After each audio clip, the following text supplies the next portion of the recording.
Well, we have this news story of Lily, Phillips. She apparently has went viral in one of the wrong ways that you don't want to go viral, particularly on X or Twitter.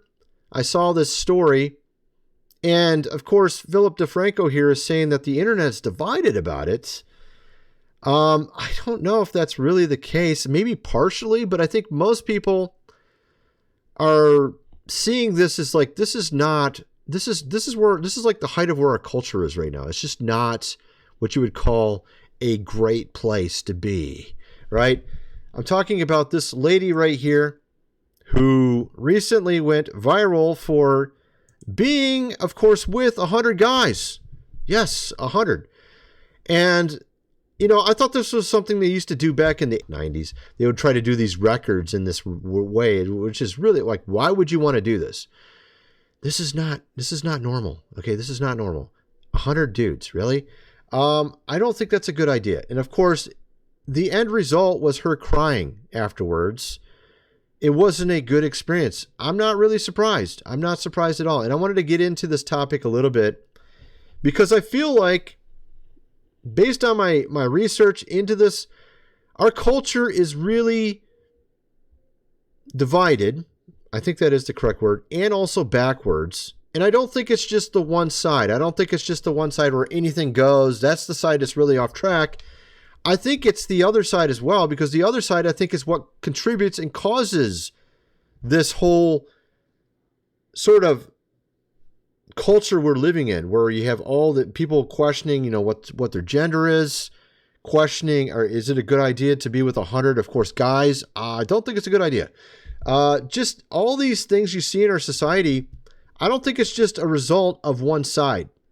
I think both sides together actually cause this to happen.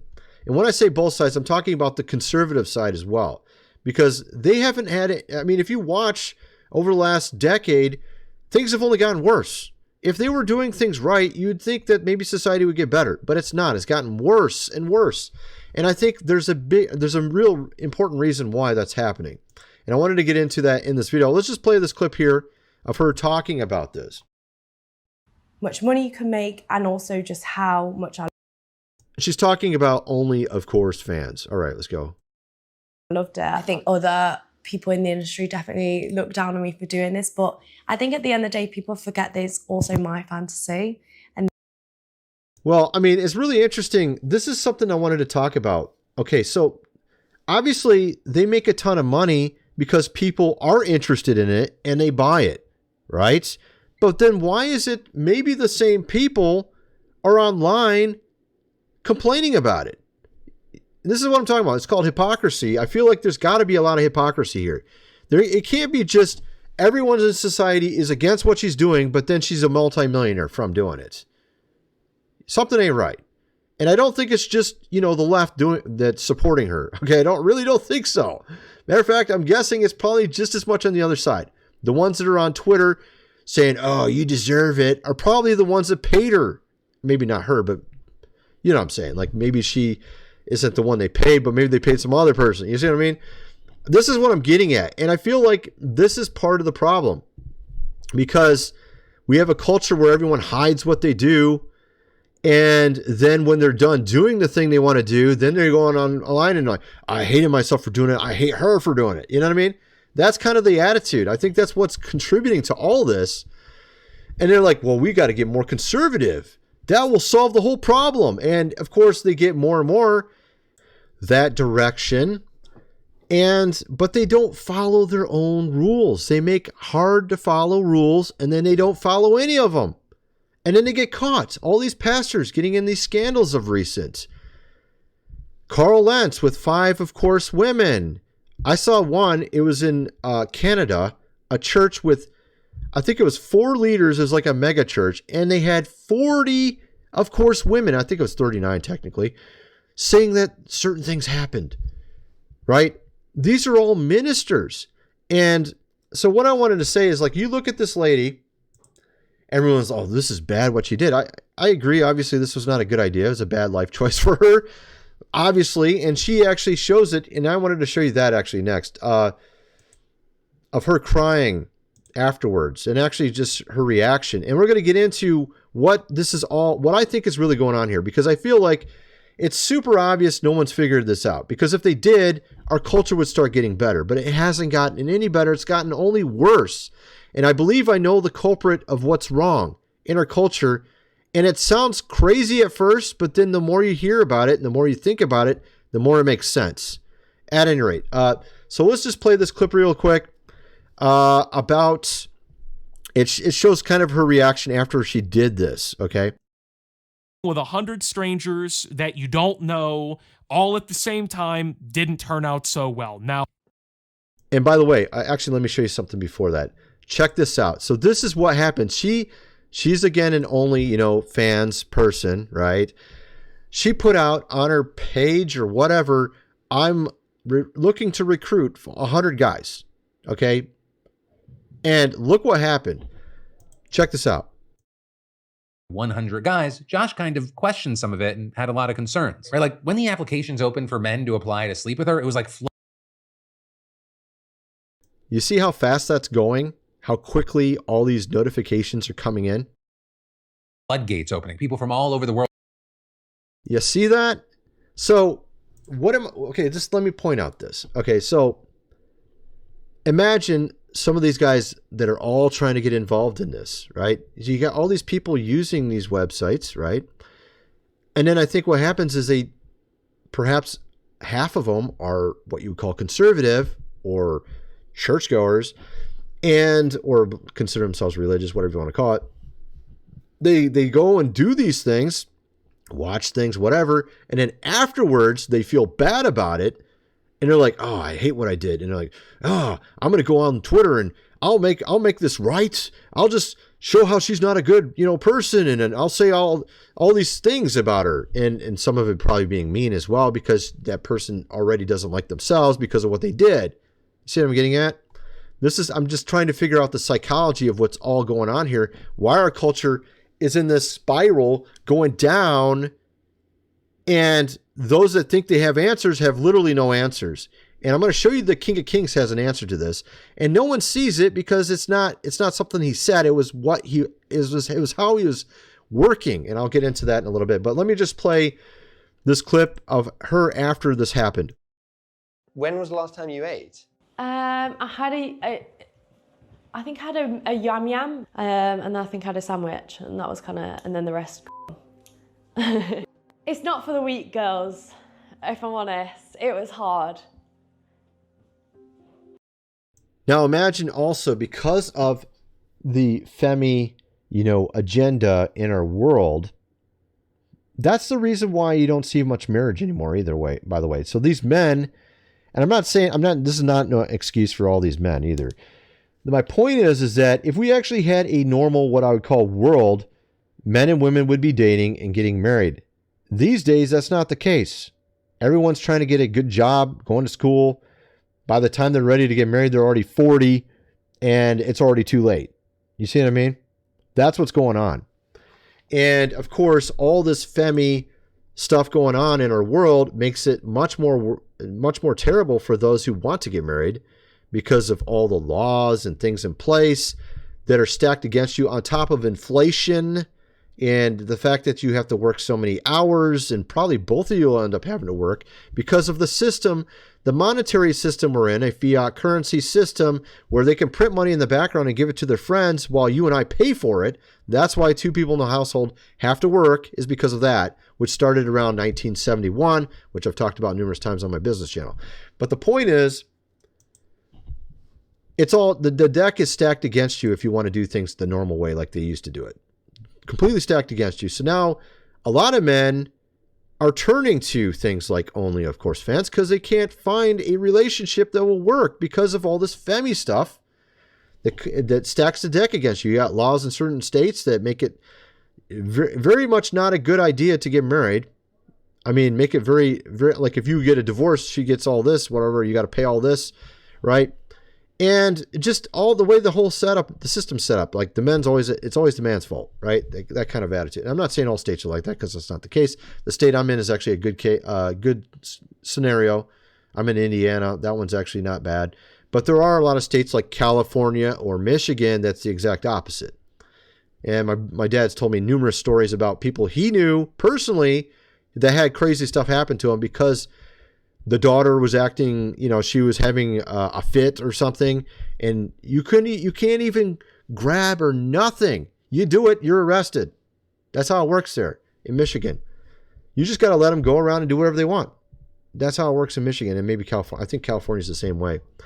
So, at any rate, you can see here she's already regretting it. Let's play this. I think sometimes like feeling so like robotic, like by the 30th, like when we're getting on a bit. Obviously, because the entire point was it wasn't created to be that way. It's not a robotic experience. Okay. I mean, you're a woman. A lot of women, they tend to have feelings towards the person that they get involved with. So when you got 100 dudes that you don't even know, this is not what you would call normal. Okay. Especially for a woman. Obviously. Now, my point is that what do you think the problem is? Everyone thinks the problem is, oh, it's the Only of Course Fans website. Oh, it's these women. No, actually, that might be a problem, obviously, but is that going to solve anything? It's kind of like, you got weeds in your yard and you just keep pulling them up and they keep growing and you're like, why won't they stop growing? It's like the same way our society's been trying to deal with this problem. It just keeps pulling up the weeds and just more keep growing. Instead, you got to deal with the root of the weed, not just pull the weed out. You think you solved it. It looks like you solved it, but you didn't solve anything. It will just keep coming back. The problem is the church. I know it sounds crazy. You're like, the church? What? The church is the problem? Yeah, actually it is the problem. The church is the problem because they have no answers to this. Matter of fact, the church might even be worse than the world itself at this point. And you're like, what? Yeah, actually, and when I say that, I mean the opposite of what most people mean when they say this. Because a lot of the church thinks you should just, and I'm going to show you an example of this in a minute, but my point is that the church has become feminized, like totally. And a perfect example of this is a lady named Nala from some months ago, who was also on Only of Course Fans, and she left. And she's still got millions of dollars, and she now is going around talking about God. And unbelievably, well, I don't know if I should say unbelievably, she doesn't know the most basic thing about the faith, like the most basic. I'm not joking. I will show you, okay, in a minute here. But she's definitely not someone that should be teaching anything about Scripture at all, from what I can tell, because she doesn't know what she's talking about. Literally, like she doesn't even believe Jesus is, God. She don't even believe that. That right there shows you she already doesn't even know the most core thing in Scripture, and then she calls herself a believer. That to me is just, so my point is that she went from one grift. She was like making all this money on this website, Only of Course Fans, and now she moved over to her religious side, and now she's making money over there. And I'll get into that in a minute, but what am I trying to get at? A lot of people in the church just accepted her immediately. And I'm going to show you this. Let me just play a little bit, and then I'll show you what I'm talking about. Okay, so the first thing he asks is, how long was she on the website? Let's just check out what she has to say. Fans. 5 years. And how much money do you think you made in total? 14 million. My first. She goes in to talk about her first month that she made $87,000, and then after that she was just trying to make more and more money. So this was all a business thing in her mind. And so what's interesting about this is she mentioned 14 million. Remember that number, because that interview is from a month ago. Remember this interview here? This was from 8 months ago. And she says in this interview that she only made 9 million at this point. And I'll show you. Let me just show you. Here, you got the title. 9 million. Let's go to the other one. Back over here. She said 14 million, if you remember me playing it just a second ago. So that's 5 million difference.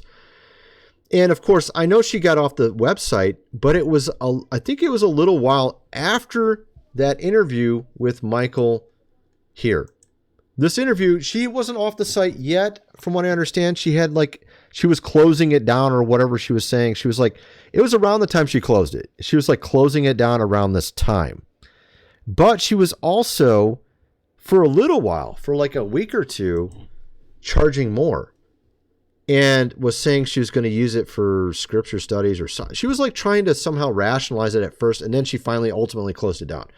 So I'm curious when she made that $5 million. Was it when the church got on board? I don't know. It's a hard question. I'm not sure what the answer to that question is. But I thought that was rather curious. Let's play this clip here. But something it went really wrong. Directed me, in a weird way, for sure. I really do believe that. I'm really happy that, I wouldn't take any of it back because it still ended up shaping me into the person I am now. She wouldn't take any of it back. So I just thought I was curious that answer. You could say, well, you're seeing too much into what she's saying, but it seemed kind of interesting the way she said it. She wouldn't take any of it back. Now, let me play this clip here. And like I said, I'm going to get into what I think is really all going on here, why our culture is the way it is, and actually a solution to it. And it's actually a solution that was used 2,000 years ago. It just wasn't used for this specific topic. It was used for what was being sort of religiousized back then. All right, check this out. My mom cut off contact with me. My dad, however, was a very different story. My dad encouraged me to stay on. Okay, this is interesting. Now, her dad used to be a minister, and he was encouraging her to stay on it. Let me explain what's going on here. This is exactly a perfect example of what I'm talking about. My researcher and he actually came up with this concept. We call it, I'm trying to remember what the term he used, Manichaean Darwinism. So you go from one extreme to the other extreme very quickly. We saw this with various ministers as well. There was a guy that I kissed dating goodbye. That guy did the exact same thing. Very, very conservative. Oh, don't even kiss before marriage. And now he's for everything. You got them jumping from one extreme over to the other. This, I believe, this system was designed by the devil purposefully. This is also seen in Scripture 2,000 years ago with the Pharisees. They had hundreds of rules surrounding the Sabbath. Okay? No one could follow all these rules. There's just a ton of rules. And what it would do is would cause people to say, look, I can't follow these ridiculous rules. I'm just going to, no matter what, I'm going to go to HE double hockey sticks. Might as well just have fun while I'm doing it. Right? So that's the attitude that it causes people to rebel against it because they make a bunch of rules up that are not there. Okay? So they make extra rules. They add heavy burdens onto the back of people. And the King of Kings said, my yoke is light. My burden is easy. Unlike the religious leaders of his time. The same is the case today. The reason why our culture got so backwards is because we used to have a ton of people, and we still do have some, that would make tons of rules about how you're supposed to live before marriage. And I remember Mark Driscoll, I talked about this numerous times. He had a famous sermon. I actually made fun of it here on YouTube back like 10, 15 years ago when it happened, where he had a guy come out in a bubble suit, and he's like, this is how you have to be with your girlfriend. And it's like in a bubble suit, you can't even hug, you can't do anything. You're literally can't even touch them, even shake their hand hardly, because he's in a bubble suit. And then I remember he had these lists, he had 50 rules before marriage. These are the things that cause people to rebel against the church and go all the way to the other side. This is the system the devil set up. The devil set up the religious system to be this way. This is the problem. This is the root of the problem. This is who did Jesus deal with when he was on earth? Was it atheists? Was it pagans? Was it ladies of the night? No, it was the religious leaders. They had the rules that no one could follow while being hypocrites that he dealt with all the time, because he knew this is the real root of the problem. The root of the problem is not the lady of the night. The root of the problem is the religious leader who makes up a bunch of rules that are not even there. And this is what I wanted to get at. of course, there are rules. I'm not saying there's no rules. That's not my point. My point is they add extra burden, extra rules that are not actually in Scripture. They just add it in with definitions, like changing the definitions of words and just commentary and stuff like that. But I think that's what ultimately leads to this stuff happening. We have here, of course, and then also the church accepting this feminized, stuff that's been going on and just believing anything that's being told to them. Okay. I just saw an old clip of Nala, who became a believer. She bragged about how she was able to get her dad to retire and paid for his lifestyle. So this dude used to be a minister and now he's retired off her money from the website. Okay. So then we got this here. Very few people have this opinion, but this is the right direction. And people can't see this. They don't see what's wrong. They don't get it. So Nala's back on the Whatever podcast after her conversion, and she just said Jesus was not God. And I actually have the clip. And what's interesting is how confident she is. She's extremely confident with very little information or understanding of Scripture, which I find to be very, very bizarre. It makes me think she's just using this for perhaps money. Check this out. And I'm going to get back to the First Lady in a second here. And some are already saying that maybe she'll regret this, and we'll see what ends up playing out with that. But I'm going to get back to her in a second. Let's just play this really quick. How are you a Christian, bro? You know perverse speech is actually a sin? 50 never lecture me about anything, ever. Ever. Wow. So what I wanted to show you here, okay, is she's extremely confident in her stance. Like she knows everything about her faith, but she doesn't even know that he's God. That's like one of the core tenets of the faith. But she talks about how you're not supposed to say certain words and things like that, as you just heard her say there. They're actually, so she gets into this talking like a church lady, but she doesn't really actually understand the Scriptures, is my point. It's easy to be a church lady, but it's not easy to actually understand the Scriptures.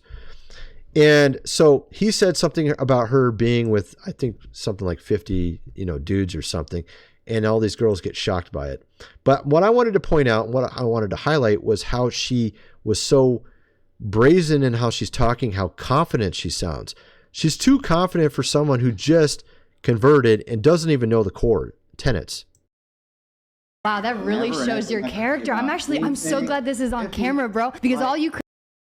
Look at that. So she's glad it's on camera. So this is what I'm talking about. She's now making she has lots of followers talking about religion, and she doesn't even know what she's talking about. She went from one to the other, and it's almost like it's a business opportunity in her mind. I don't know, but that's the impression I get from it. My entire point is that with the church just believes what they say and accepts them wholeheartedly. This person here, when I see it as kind of like, I don't know if it's true. You know what I mean? So getting back to this lady, she is not Nala, of course. I don't think this person is claiming to be a believer or anything of that nature. But you can just see how society has sort of put people in these sort of mindsets where they go one direction or the other direction, to go to one extreme or the other extreme. And now I wanted to get into some of what I think is wrong with church understanding on the SEX topic, and how their puritanical ways have actually caused all this to occur. I think that the devil intentionally took SEX from the church. I think he purposely took it away so that he could control the resource. So imagine, let's say the devil decided instead of SEX, he said food in his mind. He's like, oh, I want to take away. He can't do that because he knows you have to eat. You literally have to eat, so he can't do it. So he has to take away something you need, but you don't really need. You don't really need SEX, but you do need it. See what I mean?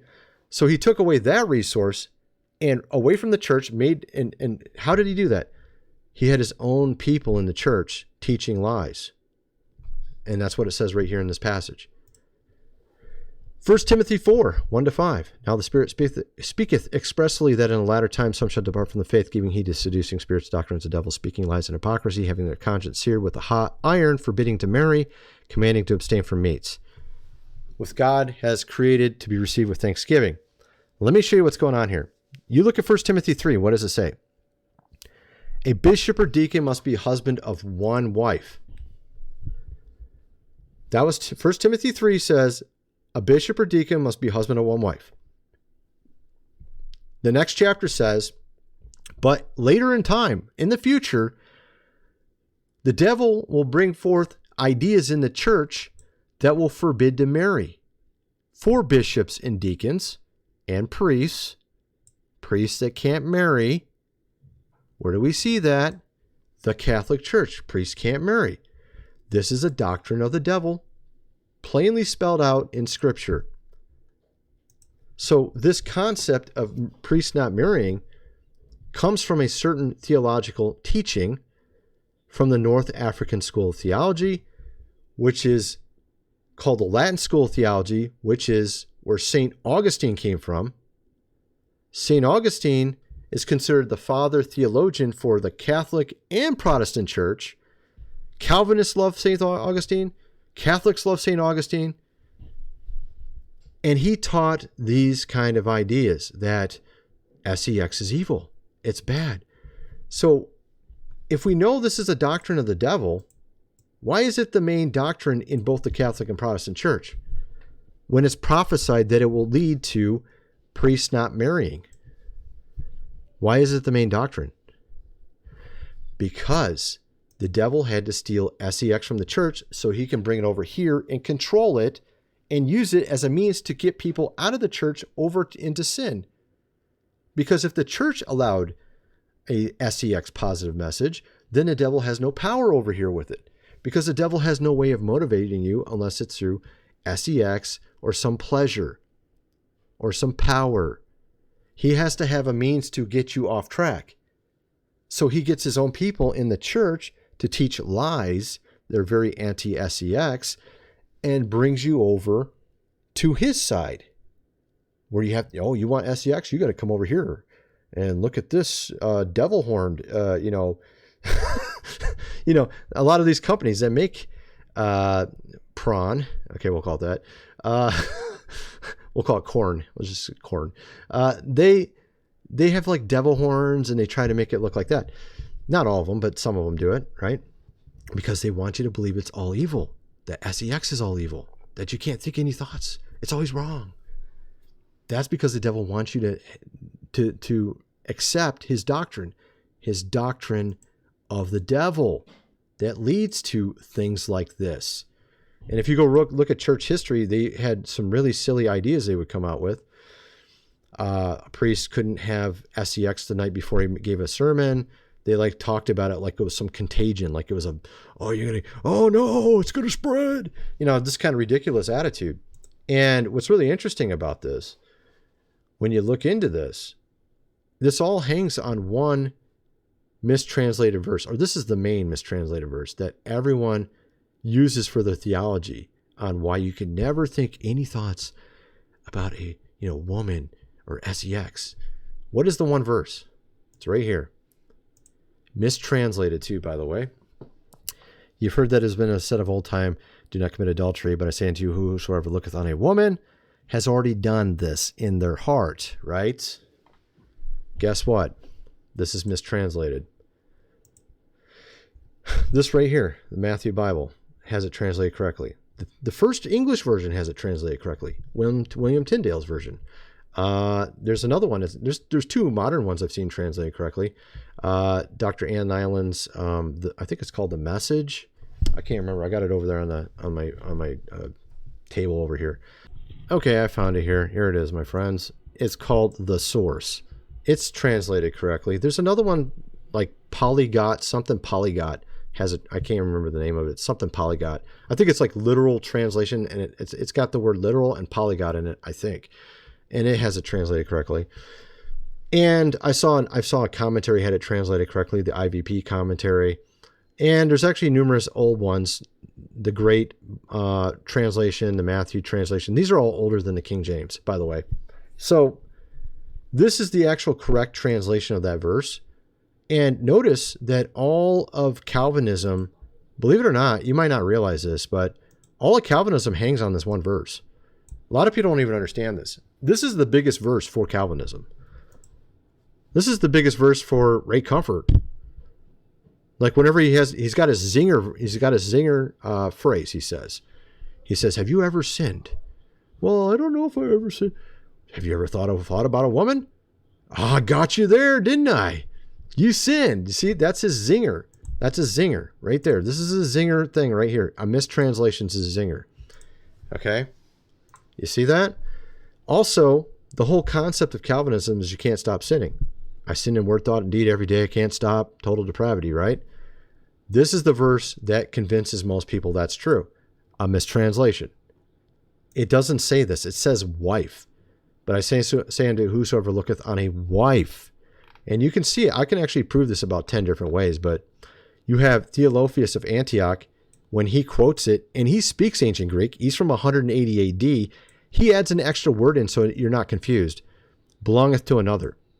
The word in Greek is guneka for the word woman here, and it's not correct. Gun is woman. Guneka means wife. 99% of the time when it's translated in the New Testament, it's wife. For some reason, they translate a woman in this one verse. That doesn't make sense. Why would you translate it wrongly in one verse? Unless you want people to think certain things. Look at this. Guneka, guneka.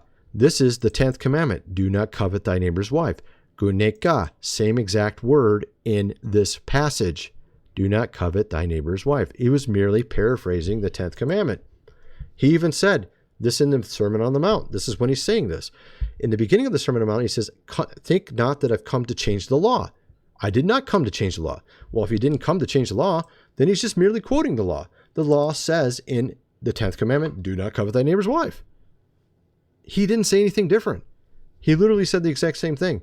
The only problem is someone mistranslated it. So everyone thinks this. So this is the way the devil was able to steal this from the church. Just like when he was in Luke 4 and Matthew 4 tempting the King of Kings in the desert, he would quote verses incorrectly to him. You see what I'm getting at? He would quote them incorrectly to get them to believe, to trick them. And that's what he does today. Same exact thing. You have the IVP saying the exact same thing here, where they confirm what I'm saying.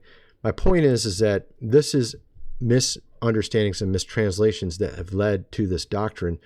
And this, I think, was intentional. And the King James was the first Bible to do this on a big level. It was also written in 1611 during the beginning of the Red Dragon's time. So he wants to put a clever error in so you don't see it. And no one sees it. Almost no one knows this stuff that I'm talking about right now. So I believe this was intentional. And if you look back at this 1 Timothy 4, it mentions forbidding to marry and commanding to abstain from meats, meaning food, because you can enjoy food when you eat it. In marriage, obviously marriage has the implication of sex, right? And that's how they basically dealt with this from a theological standpoint back then, as it was all about sex, the way they looked at it. That's why they forbidded priests to marry. So abstaining from meats, eating, marrying, or sex, and saying these things are evil. So the church has become very anti-sex. But what if you don't ever think that way about food, do you? You just eat food. You don't even think about it, right? You don't think, oh, I'm sinning because I ate some food. Oh, this food tasted so good. Oh my goodness, I sinned. You don't ever think that way, do you? Oh, this sex was so good. I think I sinned. But a lot of people do think that, don't they? They think that they did something wrong because they had some fun. You see what I'm getting at? The church has it completely backwards because this is what led to our cultural problems. The entire reason our culture is so screwed up is because of this false teaching in the church that has led into all the crazy stuff you see in society today. The rainbows, all the stuff you see around you is a result of the church teaching a false standard, making a lot of rules that are not there, pharisaical rules, And this is people going, I can't do that. That sounds crazy, right? And then they go jump over to the other side, rainbows and all the other stuff, right? Gender stuff, all that stuff. All that stuff is because of this. Imagine if the church actually taught it correctly in the first place. Then we wouldn't have all this crazy stuff in our culture. The culture wouldn't be in this crazy divide. They didn't have this problem in the Middle Ages. The Middle Ages, you can go to a church like the Sistine Chapel, and you can see literally artwork with people, of course, without, clothes on. You don't see that in churches today, modern churches, do you? No, because that's wrong. It's evil. But then they had it everywhere in the medieval times. You see what I'm getting at?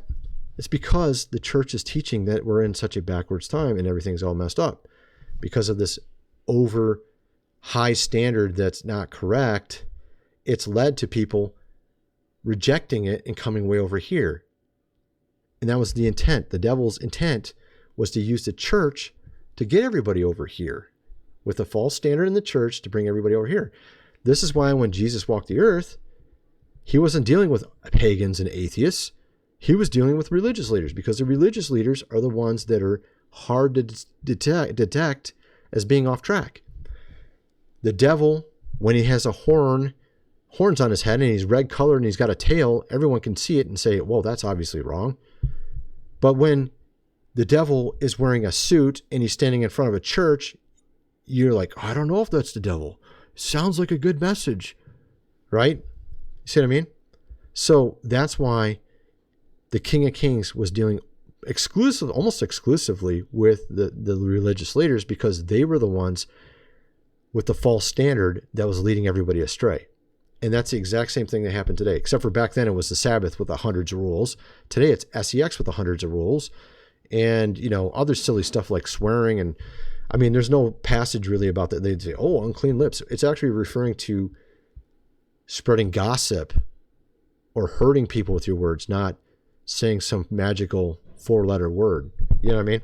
Although 4-letter words can be used to hurt people, that's bad. But you shouldn't be going around, saying a bunch of words that will offend people anyways. But my point is that people have made up these standards that this is super wrong when it's not even in scripture. And then the things that are really wrong, they're like, oh, I don't know if that's wrong. Like, all these ministers saying that we worship the same God as other religions, which is a lie. Pope Francis came out, even said that on September of this year, came out and said, oh, all the religions go to God. This is the biggest sin right there. That right there is the biggest lie of them all, period. That is like bigger than any of the other sins. That right there. And he's leading the entire Catholic Church, and he said that. That's the biggest sin he could almost do. Almost the biggest one he could do. You see what I mean? I mean, the dude, if the Pope went out and had an affair with 4 women, it would probably be better than what he said. And I'm not joking. I'm serious. Because, just imagine that. He's literally leading the entire church off track with false doctrine, saying these lies. If you would have just got caught with 4 women, you'd be like, oh, at least I can understand that. He's a man, you know what I mean? I'm not saying that you should do this. I'm just saying my point is it's a lesser sin. And actually, matter of fact, I think the Pope should be married. That's another thing. I mean, right here, it says right here, this is a lie, forbidding to marry. The Pope should be married, and he's not. Back 1,000 years ago, Catholic priests could marry. Some even had more than one wife, believe it or not, back in the old days, like 1,000 years ago, but it doesn't happen anymore. So, and of course, there's other things too that was taught in the church. The whole topic of ladies of the night, my friends, ones like this, right? The ones that are standing, of course, on the street, those type, right? Or maybe they're on only, of course, fans or whatever, right? Everyone assumes that these people would have never been accepted in Israel. Matter of fact, isn't there verses that say that? It says right here, there shall be no ladies of the night of the daughters of Israel, nor men like that either, right? That's what the verse appears to say when you read it. But actually, if you translate it from the ancient Hebrew, it doesn't say that. The actual word literally says female temple, of course, ladies of the night, meaning they have to be ones working in a temple. It's very specific. I can show you this. Let me show you. Okay, let me go right to the link. This is exactly what it is right here. See that? temple version. Devotee. Devotee means to a false god. So it says, there shall be no female devotees to a false god who do it via sex of the daughters of Israel. That's what it actually says. Matter of fact, there's even a passage that says, there's a passage that says that you can't give money if you're one. Or is it money? Yeah, here we are. Wait, no, that's not it. No, that's not it. I'm not sure if this is the passage. It would take me forever to find it. I'll just tell you what it is, because I literally cover almost every verse you can imagine in Scripture here and show what it actually means. Basically what it says is that if you are a lady of the night and you're in Israel, you're not supposed to give your money to the temple. The reason why is because then it might be associated with these false religions like this. So the reason why you can't, if you are a lady of the night, you can't give money to the temple is because then it can be very easily mistaken to be like these false religions where they have a temple lady of the night. The daughter of any priest profane herself by playing the lady of the night, she profane her father, because her father is a temple priest. So she can't do this, because it then brings in confusion and makes you think, oh, this is just like the other religions where they do sex at the temple. See what I mean? So that's the entire point. So there would be no purpose in having a rule like that if there wasn't any of this allowed at all in Israel. And we have also an example of King Solomon ruling between two women. Let me show you this. Here it is. This is in 1 Kings, if you want to go read it. Then came there two women that were ladies of the night unto the king and stood before him. And the other woman said, Nay, but the living is my son, the dead is thy son. And they said, No, exact opposite, vice versa. Thus then spake before the king. So King Solomon had to decide between two ladies of the night which one the baby belonged to. Okay? Because one of them accidentally lost hers. You know what I mean? So they were like actually fighting over this one that was left over. If it was wrong to be a lady of the night, he would have just thrown them all in jail. Right? That's not what happened. He ended up figuring out which one was the right mother and returned the son to the right mother. Okay. So what's going on here is if you actually look in the ancient languages, it tells you that certain ladies of the night are allowed and some are not, is basically what it's saying. Okay. If they are a temple version, it's idolatry. If they're married in a temple, it's adultery and idolatry. You see what I mean? So if she's non-married, then it's not what you would call a sin, but it doesn't mean it's, the best lifestyle either, of course. The entire point is that there's better lifestyles. But the point is that it's not a sin. See what I mean? So this is what it actually says in the Old Testament. And most ministers have no clue about this. And I actually cover every verse and show how it all makes sense. I literally go through every verse and show what it really says in the ancient languages. But in my article. So I just wanted to kind of go over this. My point is that there's a lot of really strange stuff in the Old Testament. Okay. And most people just ignore it or they just explain it away. Okay. Samson, he was with Delilah numerous times, and it's very inescapable to claim he never did anything with her, because it says that he was with her and then he left in the middle of the night. And he paid her also. I wonder what he did. You know what I mean? And with Samson, he didn't lose his strength until his hair was cut. Why? Because he had the Nazirite vow.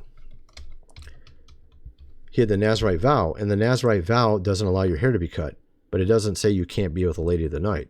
So it sounds crazy, but that's actually the case. So he was able he maintained his strength the entire time until he did a sin where he violated his own covenant or his vow. And his vow is right here. You can actually read it in Numbers 6, 1-8, what a Nazirite vow is. Separate himself from wine and strong drink, no liquor of the grapes or vinegar, eat nothing made of the vine of the tree, no razor come upon his head, etc., etc. It has a bunch of rules in it, okay? As long as he doesn't violate those rules, God's still with him.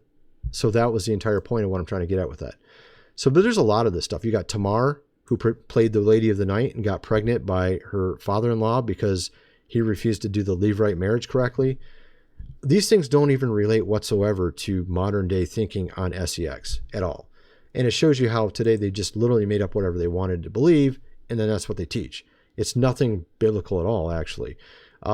It's kind of weird, actually, when you look into it, because the more you look in the OT, you're like, what is going on? Obviously, marriage is biblical.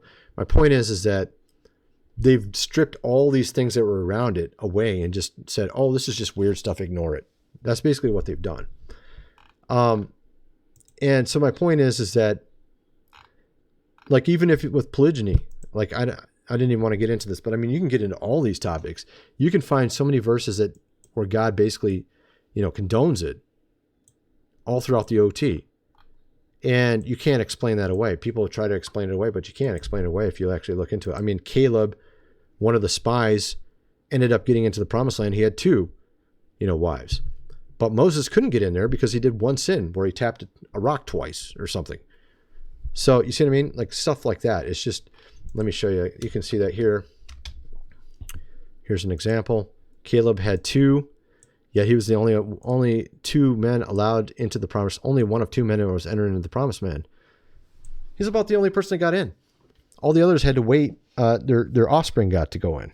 They waited 40 years in the wilderness, remember? He was about the only person that got to go in. And he had 2. Does that make any sense? I mean, there's numerous ones. You got Joash had 2 and were chosen by a priest. There's like tons of these. I mean, I could sit here all day reading a bunch of them. The point, and there's even laws surrounding them. I mean, you can't explain it away. Then you got other weird stuff. There's even more weird stuff. You got King David, wife that was taken by Saul. So Saul gave David his daughter, Michal. Then Saul, because he was mad at David, took her back from him. After he already gave her to him as his wife, he took her back because he was mad at him. Okay? And gave Michal to another man. So Saul first gave his daughter to David. David was marrying her. And then he got mad and took her back and gave her to another man. Okay, that's 1. 2, David married Michal's mother. Did David marry Michal's mother? Yes, David married Ahinoam, the mother of his first wife, Michal. Did David get back his wife, Michal? Yes. So he was married to the mother and the daughter at the same time. It sounds crazy, but that happened. And no one seems to know about it either. So I'm telling you all the crazy stories in the OT. There's even other ones that are even more crazy. But as you can see, there's a lot of crazy stuff. At any rate, my point is that what they teach today is not really what I would call biblical. Okay, you can see here these crazy stories in the OT that they just literally ignore. And they just brush away and they say, no, it's all bad. And my point is that there's obviously something else going on here. And I think the devil purposely put a certain message in the church, and that's what's led to all the errors we see in our society. This idea of all SEX being evil, that was actually taught for a long time. Now today they don't think that way in the church, but they still have all these rules. And in the Catholic Church, they forbid to marry to priests, and they discourage it, right? So very anti-SEX, very anti-marriage, all the above. My point is that perhaps it's more positive, and it's been more positive the entire time. It's just the devil has deceived everybody in the church through these false teachings, and it literally was prophesied in 1 Timothy 4 this would occur. All right, this is kind of my point with this video. Kind of wondering what some of you guys think. Let me know in the comment section below, and thanks for watching.